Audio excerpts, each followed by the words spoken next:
Tips pertama dari aku adalah pisahkan antara keuangan bisnis dan keuangan pribadi.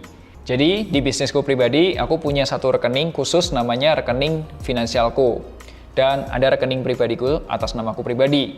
Semua pemasukan bisnis, mulai dari fee konsultasi, pembelian aplikasi, atau placement di video, social media, website, semuanya masuk ke rekening bisnis. Semua pengeluaran bisnis termasuk listrik, air, telepon, server, dan lain sebagainya, itu juga pengeluaran di rekening bisnis. Dari mana pemasukanku sebagai seorang pemilik bisnis? Jadi aku mendapatkan gaji yang ditransfer ke rekening pribadiku setiap bulannya.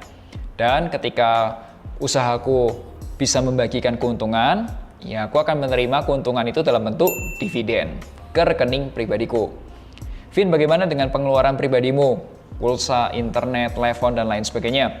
Ya tentu aja aku ambil dari rekening pribadiku. Jadi kamu sebagai pemilik bisnis harus bisa membedakan antara kebutuhan buat bisnis dan kebutuhan buat pribadi. Tips praktis kedua dari aku adalah kamu harus punya anggaran atau perkiraan antara uang yang masuk dan uang yang keluar. Contoh, kamu perlu tahu nih, kapan uang itu masuk ke bisnis kamu. Katakanlah, apakah setiap hari ada penjualan, katakanlah 10 juta per hari. Kapan kamu harus nagih ke customer-customer kamu.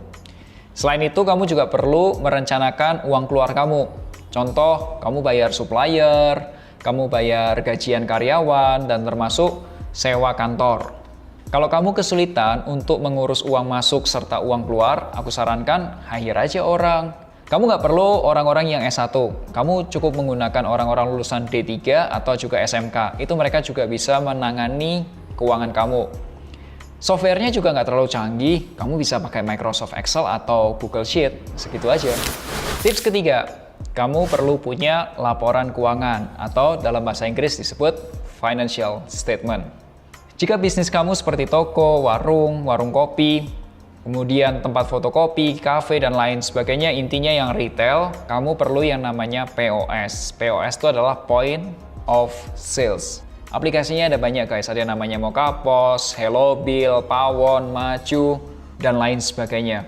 Ada yang sifatnya gratis dan ada juga yang sifatnya premium. Kalau yang gratisan, hati-hati jangan sampai mereka ambil data supplier kamu dan data customer kamu. Hati-hati ya guys. Dari POS itu kamu bisa tahu nih, uang masuk kamu hari itu, uang keluar kamu hari itu, berapa bahan baku yang kepake, berapa bahan baku yang masih tersedia. So, kamu bisa save your time untuk keluargamu, untuk dirimu sendiri, dan bisnismu pun juga tetap bisa berjalan. Dari hasil catatan keuangan itu, saranku kasih ke akuntanmu.